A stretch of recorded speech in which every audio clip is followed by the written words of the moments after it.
पिछला हफ्ता निफ्टी का काफ़ी ट्रेंडिंग रहा। मुझे उम्मीद है आपने मेरे 5 मिनट वाली स्कैल्पिंग स्ट्रेटजी से कुछ अच्छा प्रॉफिट कमाया होगा। अब पिछले हफ्ते के ट्रेंडी वाले मूव्स के अंदर मैंने उसको देखते हुए अपनी स्ट्रेटजी के अंदर कुछ और अच्छे अपॉर्चुनिटीज निकाले हैं, कुछ और ऐसे चेंजेस रिफाइनमेंट ऐसे लाने की सोची है जिससे आप और अपना प्रॉफिटेबिलिटी की चांसेस बढ़ा सकते हैं। तो इस बार ऐसे ही कुछ चेंजेस की बात करते हैं ताकि आप अपने प्रॉफिट की प्रोबेबिलिटी इंप्रूव कर सकें। इस वीडियो को स्टार्ट करने से पहले आपको बता दूं कि मैं हालांकि ये वीडियो अपने ऑफिस के अंदर कल पहले ही रिकॉर्ड कर चुका था, लेकिन उसको शाम को जब मैं एडिट कर रहा था तो उसमें मैंने नोटिस करा कि कुछ लोगों की रिक्वेस्ट्स पहले वीडियो के ऊपर भी आए हैं कि मैं थोड़ा सा एक्सप्लेनेशन बेटर करूं, और शाम को एडिट करते हुए मुझको नोटिस में आया कि उसमें एक्सप्लेनेशन थोड़ी और इम्प्रूव की जा सकती। तो इसीलिए वीडियो थोड़ा डिले ज़रूर हुआ है, लेकिन आई होप कि ज़्यादा से ज़्यादा लोगों को ये कंटेंट समझ में आ पाएगा। आपने अगर मेरी स्कैल्पिंग स्ट्रेटेजी का पार्ट 1 नहीं देखा है तो प्लीज आप उसको जाकर के देख सकते हैं, उसका लिंक मैंने डिस्क्रिप्शन में डाल दिया है। इसके बाद मैंने पार्ट 2 बनाया था जिसमें मैंने फॉल्स ब्रेकआउट्स को अवॉइड करने का एक तरीका निकाला था। अब इस पार्ट 3 के अंदर मैंने पिछले हफ्ते में से जो लर्निंग्स ली हैं उसको डिस्कस करूंगा। सबसे पहली चीज ये है कि हालांकि मैं 20 पॉइंट निफ्टी में और 50 पॉइंट बैंक निफ्टी के अंदर हम स्कैल्पिंग करने की कोशिश करते हैं, और जो कि काफी इजीली अचीव हो भी जाता है, लेकिन ऐसे ट्रेंडिंग मूव के जो पिछले हफ्ते के अंदर निफ्टी और बैंक निफ्टी में आए हैं उसके अंदर काफी बार एक लंबा मूव कैप्चर करने का स्कोप दिखाई दिया है। तो हम क्यों ना सिर्फ 50 पॉइंट की जगह पे, जहां पे हमारे पास 100 पॉइंट 200 पॉइंट तक कैप्चर बैंक निफ्टी में करने का स्कोप है मिनटों के अंदर, और वहीं निफ्टी के अंदर हमारे पास 70 80 100 इवन 100 पॉइंट्स तक का हमारे पास स्कोप है, तो क्यों ना हम उसका इम्प्रूव उसको और इसी स्ट्रेटेजी के थ्रू और ज्यादा प्रॉफिट कमाने की कोशिश करें। तो मैंने इस बार दो तरह के ट्रेड्स के अंदर एक डिवाइड करने का सोचा है कि अगर आप हर छोटा ट्रेड 50 पॉइंट्स के हिसाब से अपना एक छोटा सा एसएल लेकर के ट्रेड कर रहे हैं बैंक निफ्टी के अंदर, और निफ्टी के अंदर 20 पॉइंट्स के एक छोटे टारगेट के लिए कर रहे हैं, तो ये आप बेशक स्टार्ट रख सकते हैं, कंटिन्यू भी कर सकते हैं। बस इसमें एक ही मैंने इंप्रूवमेंट ऐड किया है जो कि है टाइम बेस्ड एसएल। क्योंकि अगर एक छोटा सा स्विंग क्रॉस हुआ है और वो क्रॉस करके उसने आपको एक वैलिड एंट्री दी है, तो उस वैलिड एंट्री के बाद अगर 2-5 मिनट की कैंडल, ज्यादा से ज्यादा 10 मिनट आपको इंतजार करने की जरूरत है। अगर 10 मिनट में मूव नहीं आया तो चांसेस है कि वो मार्केट वापस से आपके अगेंस्ट में मूव करके जा सकता है, और बहुत ही रैपिडली जाएगा, इतनी रैपिडली जाएगा कि वहां से आपको शायद से एग्जिट करने का भी फटाफट टाइम ना मिल पाए। तो इसलिए आपको ज्यादा से ज्यादा 10 मिनट का एक एसएल, तो टाइम बेस्ड एसएल लगा करके ही रखना पड़ेगा। इस स्कैल्पिंग वाली मेरी एक कोई छोटे छोटे जो प्रॉफिट्स कमाने वाली जो स्ट्रेटेजी है, इसके साथ मुझको भी रीजनेबल एंट्रीज एंड एग्जिट्स काफी सारे दिखाई दे रहे थे और नेट प्रॉफिटेबिलिटी दिखाई दे रही थी। लेकिन यहाँ पे मुझको प्रॉब्लम ये चीज नोटिस में आई कि हम बिग रिस्क रिवॉर्ड रेशियो वाले जो आरआरआर माने रिस्क रिवॉर्ड रेशियो, अच्छे मोटे रिस्क रिवॉर्ड रेशियो वाले भी काफी सारे ट्रेड्स के अपॉर्चुनिटीज मुझको दिखाई दी है। लेकिन यहाँ पे हम ये वाला एसएल का एक फिक्स्ड एसएल का लॉजिक हम अप्लाई नहीं कर सकते, जहां 4 पॉइंट 5 पॉइंट हमारी एंट्री, 4 पॉइंट एंट्री को बफर दे रहे हैं हम, 4 पॉइंट अपना एंट्री जो अपना एंट्री पॉइंट है उस एंट्री पॉइंट से नीचे का हम एसएल रख रहे हैं। यहाँ पे आपको थोड़ा सा डीप एसएल लेने की जरूरत पड़ सकती है, लेकिन ऐसे सिचुएशन के अंदर आपका लॉजिक हम खाली एक फिक्स्ड 8 पॉइंट 10 पॉइंट या इस तरह से अपना एसएल नहीं डिसाइड करेंगे। इसमें हम एक लॉजिकल एसएल डिसाइड करेंगे, लॉजिकल टारगेट डिसाइड करेंगे, और उस लॉजिकल एसएल और टारगेट के बेस पे अगर आपका रिस्क रिवॉर्ड रेशियो एक अच्छा सा बन रहा है, एटलीस्ट 1:2 का अगर आपका रिस्क रिवॉर्ड बन रहा है, तो हम इस बड़े रिस्क रिवॉर्ड रेशियो वाले ट्रेड्स के अंदर यूज कर सकते हैं। ये वाले ट्रेड्स उनके लिए, स्कैल्पिंग वाले जो है ये उनके लिए रेलेवेंट है जो काफी ज्यादा ट्रेड करते हैं, दिन भर अपने मार्केट के सामने बैठते हैं और एक्टिव ट्रेडर है। ये जो बिग रिस्क रिवॉर्ड रेशियो वाले जो ट्रेड्स हैं ये उनके लिए ज्यादा सूटेबल हैं, जो ऑलरेडी कुछ जॉब या अपना कुछ और भी काम कर रहे हैं और वो दिन भर स्क्रीन के सामने नहीं बैठ सकते। तो ऐसी सिचुएशन के अंदर आप अपने जो एंट्री पॉइंट बनता है उस एंट्री पॉइंट से थोड़ा सा पीछे का अपना एक अलर्ट लगा करके आराम से निश्चिंत होकर रह सकते हैं। तो अगर मान लीजिए 35,100 हमारा एंट्री पॉइंट है अपसाइड का कॉल का, तो 35,050 के ऊपर मान लीजिए 50 पॉइंट पहले का आपने अलर्ट अपना लगा लिया, तो आपको पूरे दिन उस स्क्रीन के सामने बैठने की जरूरत नहीं है। आपको सिर्फ लास्ट के वो 50 पॉइंट, सिर्फ उसके ट्रैवल करने का जो ड्यूरेशन है, सिर्फ उस टाइम बैठने की जरूरत पड़ सकती है। अगर आपका लैपटॉप वगैरह सारा तैयार रहता है, आपको बस अलर्ट आते ही तुरंत आप आ सकते हो, तो शायद आप सिर्फ 20 पॉइंट के गैप के का अपना अलर्ट लगा सकते हो। और फिर जब वो मूव, जैसी आपको एंट्री मिलती है तुरंत आप एंटर करके और फिर होल्ड कीजिए। जब तक ट्रेड आपका लाइव है तब तक तो स्क्रीन के सामने बैठना ही पड़ेगा। तो बड़े रिस्क रिवॉर्ड रेशियो वाले जो ट्रेड्स हैं इनको कैसे कैप्चर करना है, उनके अंदर लॉजिकल एसएल और लॉजिकल टारगेट कैसे लगाना है, चलो इसकी बात कर लेते हैं। लॉजिकल एसएल और लॉजिकल टारगेट कैलकुलेट करने का प्राइस एक्शन के बेस पे क्या तरीका है वो एक्सप्लेन करने से पहले मैं आपको बता दूं कि रिसेंट में मैं तो खुद जॉब कर रहा हूं, तो मेरे पास ज्यादा टाइम था नहीं ट्रेड करने का, लेकिन चार्ट्स देखते हुए मैंने अपने एक फ्रेंड को जरूर बता दिया था कि कुछ दिन पहले 35,100 तक अगर बैंक निफ्टी आता है तो वहां 100 पे आपको एक कॉल की पोजीशन बनाने की जरूरत है।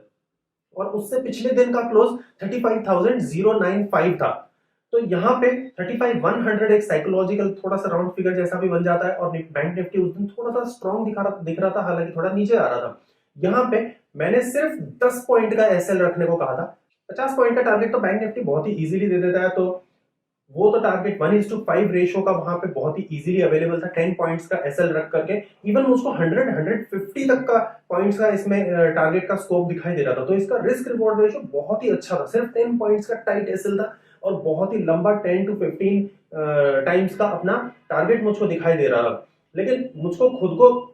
मैं खुद तो वो ट्रेड ले नहीं पाया, अपने काम में थोड़ा बिजी रह गया, मैंने कुछ अलर्ट्स वगैरह भी नहीं लगाए थे अपने। लेकिन मेरे फ्रेंड ने जरूर वो ट्रेड लिया, और उस ट्रेड के अंदर दोपहर को जब मैंने जाकर के खाना आने के टाइम पे लंच पे जब मैंने अपना फोन खोल करके देखा, तो मैंने देखा bank Nifty is trading at 35,477, 450 के आसपास उस समय ट्रेड हो रहा था। 477 का जस्ट हाई लगा करके नीचे आया था। ऐसा जबरदस्त रिटर्न्स 1:35 के से भी ज्यादा का रिटर्न्स देख करके मैं खुद चौंक गया कि इतना बढ़िया तो रिस्क रिवॉर्ड रेशो मैं खुद एक्सपेक्ट नहीं कर रहा था। और इसके अंदर एसएल साइड जो हमारा था वो 3.2 पॉइंट से हमारा एसएल साइड हिट नहीं हो पाया, यानी हमारे एसएल के साइड में आई भी मार्केट तो वो सिर्फ 7 पॉइंट्स के लिए आई। और उसके अंदर हमारी जो एंट्री बहुत ही फटाफट एकदम सेकंड्स के अंदर हमको एंट्री लेना जरूरी था। तो यानी कि ये ट्रेड अगर आपने पहले से अलर्ट लगा करके नहीं रखा था तो आप बिल्कुल इजीली मिस कर जाते। मेरे फ्रेंड जिसको मैंने बताया उसने जरूर उसके अंदर एंट्री ली और उसके अंदर से एक डिसेंट प्रॉफिट भी कमाया। और वो क्योंकि ट्रेलिंग एसएल के साथ ट्रेड करता है, ज्यादा लंबे डीप 35x रिवॉर्ड के लिए तो वो भी नहीं बैठा, लेकिन उसने एक डिसेंट प्रॉफिट निकाला। और बीच में जब कोई रिसेंट स्विंग क्रॉस हुआ उसके अगेंस्ट में, तो उसने ट्रेलिंग एसएल के लॉजिक से उसने एग्जिट कर लिया और काफी अच्छा प्रॉफिट कमाया। अब ये प्राइस एक्शन बेस्ड आप लॉजिकल एसएल और टारगेट से रिस्क रिवॉर्ड रेशियो कैसे निकाल सकते हैं ये देखते हैं। मान लीजिए मार्केट ऐसे ऊपर जा रही थी, थोड़ा सा नीचे आई, ये हमारा ऊपर का एक पॉइंट बन गया एंट्री का, ये हमारा नीचे का एक पॉइंट बन गया, यहां से ऊपर चली गई, आपने यहाँ पे एंट्री ली, एक डिसेंट प्रॉफिट कमाया जो भी सिचुएशन थी, और फिर वो वहां से नीचे आ रही है और फिर वो थोड़ा सा ऊपर गई, यहाँ से इसने एक डबल टॉप पैटर्न बनाया। यहाँ पे हो सकता है फेक एंट्री भी दी हो किसी को, थोड़ा कोई टेंशन नहीं, यहाँ पे एसएल आपका हो सकता है हिट हो जाए ऊपर की साइड का,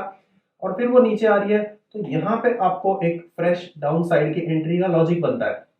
अब जो लॉजिकल एसएल वाला जो कॉन्सेप्ट है, logical SL and target calculate करने का, तो इसके अंदर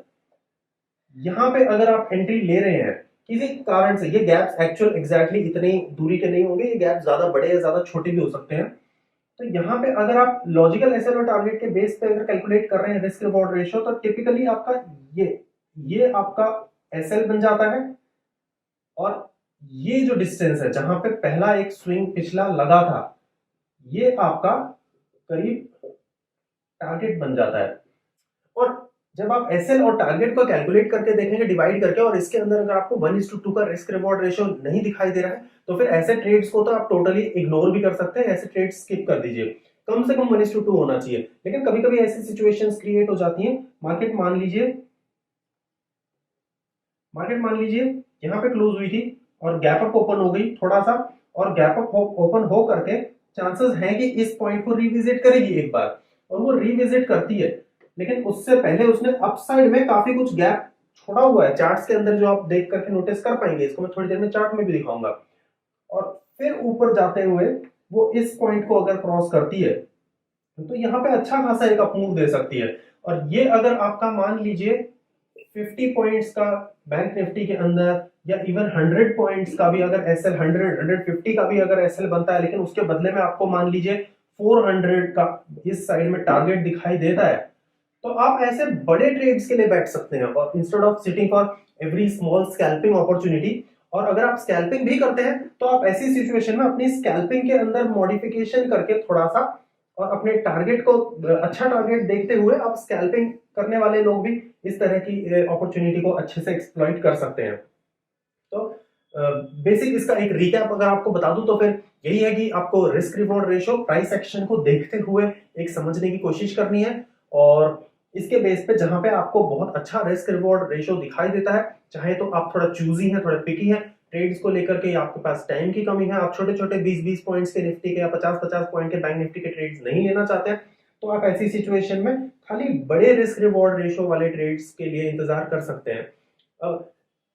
कहते हैं कि 80% of the time option sellers make money, क्योंकि मार्केट एक रेंज बाउंड ही रहती है, and only 20% of the time option buyers make money. तो ये भी याद रखिएगा कि 4 out of 5 times situations option buyers के अगेंस्ट हैं। आपको अपना प्रॉफिटेबिलिटी कंटिन्यू करने के लिए, अच्छी मेंटेन करने के लिए, आपको सिर्फ उस 20% ऑफ द टाइम का इंतजार करना है। आप अगर जल्दबाजी में कहीं एक सिग्नल मिलने से पहले अगर आप एंटर कर जाते हैं तो आपकी प्रोबेबिलिटी ऑफ प्रॉफिट ही कम हो जाता है। हो सकता है यहाँ से डबल बॉटम बना करके नीचे को चला जाए और आपने एंट्री आने से पहले ही अपना